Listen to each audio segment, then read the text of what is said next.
नमस्कार दोस्तों। महाकुंभ में स्नान करने से पहले जान लें ये जरूरी बातें। दोस्तों, महाकुंभ एक महत्वपूर्ण धार्मिक आयोजन है और इसमें स्नान का विशेष महत्व है। स्नान को और भी फलदायी बनाने के लिए यहाँ कुछ अतिरिक्त बातें दी गई हैं जिनका आपको ध्यान रखना चाहिए। दोस्तों, 1. स्नान का समय और मुहूर्त। ब्रह्म मुहूर्त सूर्योदय से लगभग 1.5 घंटे पहले का समय ब्रह्म मुहूर्त कहलाता है। ये समय स्नान के लिए सबसे उत्तम माना गया है क्योंकि इस समय वातावरण में सकारात्मक ऊर्जा की अधिकता होती है। शुभ मुहूर्त। महाकुंभ के दौरान कई शुभ मुहूर्त आते हैं जिनमें स्नान करना विशेष फलदायी माना जाता है। इन मुहूर्तों के बारे में जानकारी आप पंचांग या ज्योतिषियों से प्राप्त कर सकते हैं। 2. स्नान की विधि। दोस्तों, संकल्प। स्नान करने से पहले अपने मन में संकल्प लें कि आप किस उद्देश्य से स्नान कर रहे हैं। आप अपने पापों के प्रायश्चित, मोक्ष प्राप्ति या किसी विशेष मनोकामना की पूर्ति के लिए स्नान कर सकते हैं। दोस्तों, शरीर को शुद्ध करें। स्नान करने से पहले अपने शरीर को अच्छी तरह से साफ करें। आप साबुन या किसी प्राकृतिक क्लींजर का उपयोग कर सकते हैं। गंगा में डुबकी, गंगा मैया की जय का नारा लगाते हुए गंगा नदी में डुबकी लगाएं। यदि आप ऐसा करने में असमर्थ हैं, तो आप अपने घर पर ही किसी पवित्र नदी या कुंड के जल में स्नान कर सकते हैं। मंत्र जाप। डुबकी लगाने के बाद आप गंगा मंत्र या किसी अन्य पवित्र मंत्र का जाप कर सकते हैं। दान। स्नान के बाद आप गरीबों को दान कर सकते हैं।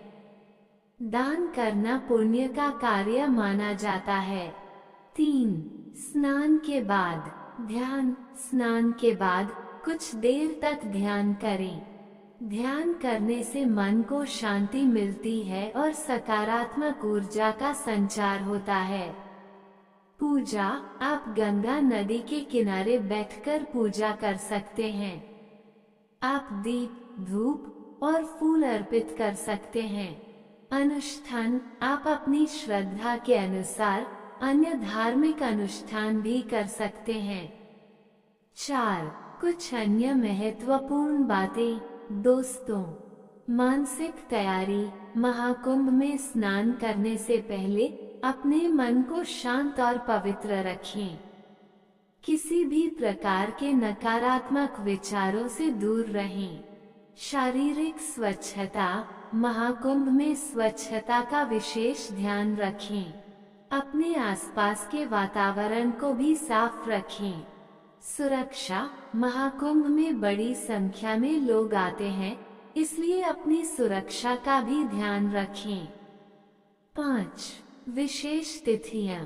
महाकुंभ में कुछ विशेष तिथियां होती हैं, जैसे कि शाही स्नान, जिनमें स्नान करना विशेष फलदायी माना जाता है। इन तिथियों के बारे में जानकारी आप महाकुंभ के आयोजकों से प्राप्त कर सकते हैं। दोस्तों, मान लीजिए कि आप मोक्ष प्राप्ति के उद्देश्य से महाकुंभ में स्नान कर रहे हैं। स्नान करने से पहले आप इस प्रकार संकल्प ले सकते हैं। मैं अपने सभी पापों के प्रायश्चित और मोक्ष प्राप्ति के लिए गंगा नदी में स्नान कर रहा हूँ। दोस्तों, महाकुंभ में स्नान का धार्मिक और सांस्कृतिक महत्व है। यह एक ऐसा अवसर होता है जब लाखों लोग एक साथ आकर गंगा नदी में स्नान करते हैं और अपने पापों का प्रायश्चित करते हैं। स्नान करने से न केवल शारीरिक बल्कि मानसिक और आध्यात्मिक शुद्धि भी होती है। महाकुंभ के बारे में अधिक जानकारी प्राप्त करने के लिए आप विभिन्न धार्मिक वेबसाइटों और पुस्तकों का अध्ययन कर सकते हैं। आप महाकुंभ के आयोजकों से भी संपर्क कर सकते हैं।